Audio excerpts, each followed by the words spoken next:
अस्सलाम वालेकुम वीवर्स, क्या हाल है आपके। जहाँ रहे खुश रहें आबाद रहें। आज मैं चिकन और दाल की शामी कबाब बना रही हूँ। और असल में हमारे घर में दावत है, तो उसके लिए मुझे क्या क्या चाहिए। ये चिकन लिया मैंने, 1.5 किलो होगा तकरीबन। और ये 1 पाव दाल है। ठीक है, तो ये मैं इसमें डालूँगी। अब इसमें मैं ये अदरक पीसी हुई है ये डालूँगी। और ये लहसुन जो है मैं ये साबुत डालूँगी। और प्याज भी ये मैंने साबुत डाला है। इसकी ये देखें, ये पीछे से जड़ ये नहीं मैंने उतारी। ये मैंने जब इसका फ्लेवर उसमें आ जाएगा फिर मैं एंड में ये निकाल दूँगी। ये प्याज नहीं डालते कबाबों में, उससे टेस्ट अच्छा नहीं आता।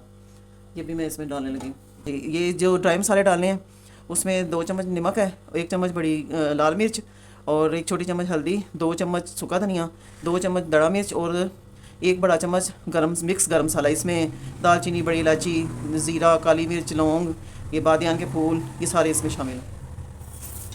पिसी हुई जायफल जलवतरी है, ये मैं आधी चम्मच डालूंगी, इससे खुशबू बड़ी अच्छी हो जाएगी। मैं इसमें पानी डालने लगी। देखिए, मैं इसमें इतना पानी डालूंगी कि ये बस चिकन और दाल उसमें गल जाए, ज़्यादा नहीं डालूंगी बस। ये चूल्हा मैंने ऑन कर दिया। हल्दी थोड़ी कम लग रही है, मैं हल्दी थोड़ी और डालने लगी हूँ, क्योंकि ये थोड़े येलो येलो कबाब अच्छे लगते हैं। अब इसमें उबाली आएगी, फिर मैं इसको हल्की आंच कर दूँगी, तो दाल भी गल जाएगी, चिकन भी गल जाएगा। अब ये देखें वीवर्स, उबाली आ गई है। अब मैं इसकी आंच थोड़ी कम कर दूँगी। अब ये पकेगा, इसका पानी खुश्क होगा और दाल भी गल जाएगी और चिकन भी गल जाएगा। जब पानी खुश्क हो जाएगा बिल्कुल, तो फिर मैं आपसे मिलती हूँ। हाँ जी, ये देखें वीवर्स, मैंने उसको चिकन और दाल को उबाल लिया है। तो अब इसका पानी बिल्कुल खुश्क हो गया है। तो अब मैं इसका ना ये जो हड्डियाँ इसमें बोटियाँ लग करके, तो इसको मैं पीस लूँगी। मैंने प्याज डाला था तो वो मैंने निकाल दिया इसमें से। ये देखिए, ये लहसुन है, अभी गर्म है बहुत, ये भी मैं निचोड़ के ना इसका निकाल लूँगी बाहर। हाँ जी, चले मैं अभी इसका मिक्सचर तैयार करके फिर मैं आपको बताती हूँ। मैंने दाल और चिकन इसको पीस लिया है। तो अब मैं इसमें 2 अंडे डालूँगी।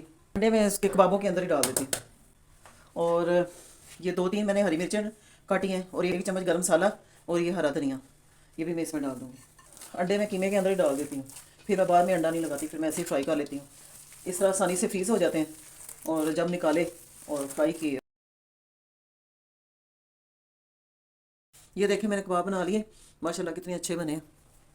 अब मैं इसको 15-20 मिनट के लिए फ्रिज में रखूँगी, ज़रा ठंडे हो जाएँ, फिर मैं इनको फ्राई करूँगी। ये देखें, मैंने कबाब बना के आधे घंटे के लिए फ्रिज में रखे थे, तो अब मैं फ्राई करने लगी हूँ। चलें यहाँ फ्राई करते हैं।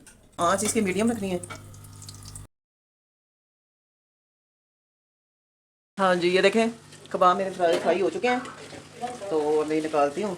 ये मैंने 6-7 ही फ्राई किए हैं, बाकी मेरे जब मेहमान आएंगे फिर मैं फ्राई करूँगी।